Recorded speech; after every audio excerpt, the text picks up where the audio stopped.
नमस्कार।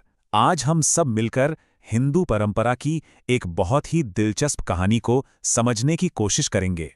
तो ये कहानी एक बहुत ही अहम सवाल के इर्द गिर्द घूमती है कि क्या अनजाने में की गई भक्ति का भी कोई फल मिल सकता है, मतलब बिना किसी इरादे के। चलिए इसी सवाल का जवाब ढूंढते हैं। ठीक है, तो सबसे पहले बात करते हैं आमलकी एकादशी की शुरुआत की, इसकी दिव्य उत्पत्ति की।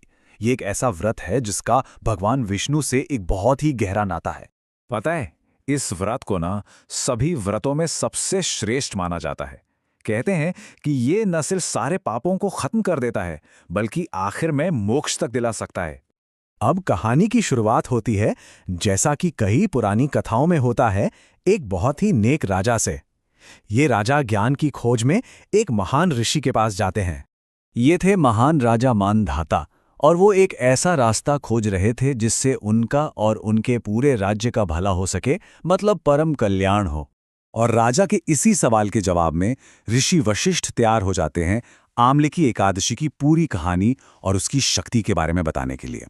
तो अब ऋषि इस व्रत की ताकत को समझाने के लिए एक पुराने वैदिक राज्य की कहानी सुनाना शुरू करते हैं। और इस कहानी में एक ऐसा हीरो है जिसके बारे में कोई सोच भी नहीं सकता। ये राज्य, मतलब वैदिक राज्य, एकदम आदर्श था। हर कोई धर्म का पालन करता था, सब मिलजुल कर रहते थे, कोई पापी या नास्तिक नहीं था। भक्ति तो जैसे सबकी जिंदगी का हिस्सा थी।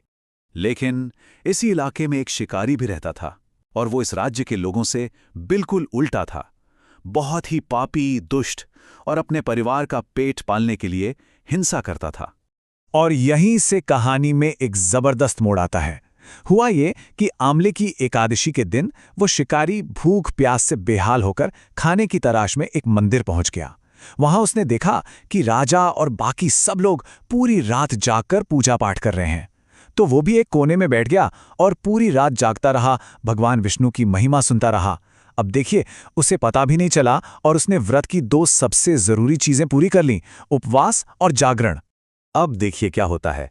जब उस शिकारी की मौत हुई तो उस एक रात की अनजाने में की गई भक्ति ने उसकी किस्मत को पूरी तरह से पलट कर रख दिया।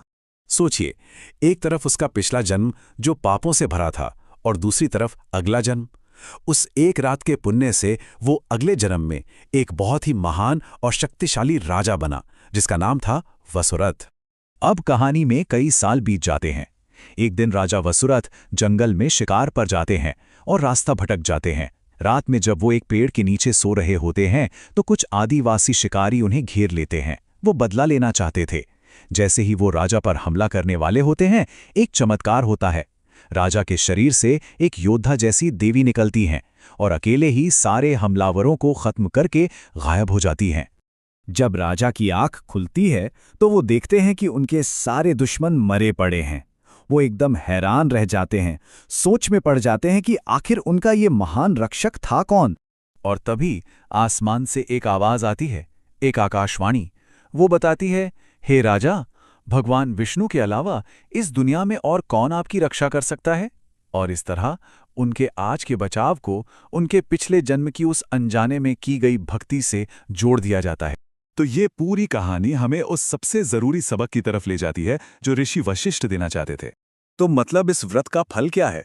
सारे पाप खत्म हो जाते हैं, 1000 गायों के दान के बराबर पुण्य मिलता है, हर काम में सफलता मिलती है, और आखिर में भगवान विष्णु के धाम में जगह मिलती है।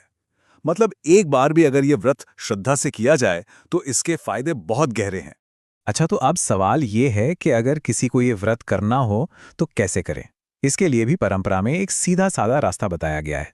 बहुत सिंपल है। सबसे पहले आंवले के पेड़ और भगवान विष्णु की पूजा करनी होती है। फिर उपवास रखना होता है, मतलब अनाज वगैरह कुछ नहीं खाना। पूरी रात जागना होता है, जिसे जागरण कहते हैं, और इस पूरे समय में भगवान के नाम का जाप करते रहना होता है। और इस पूरे अभ्यास का सार है महामंत्र का जाप।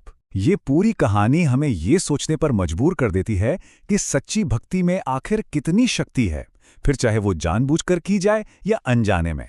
है ना कमाल की बात? इस प्रस्तुति को देखने के लिए धन्यवाद।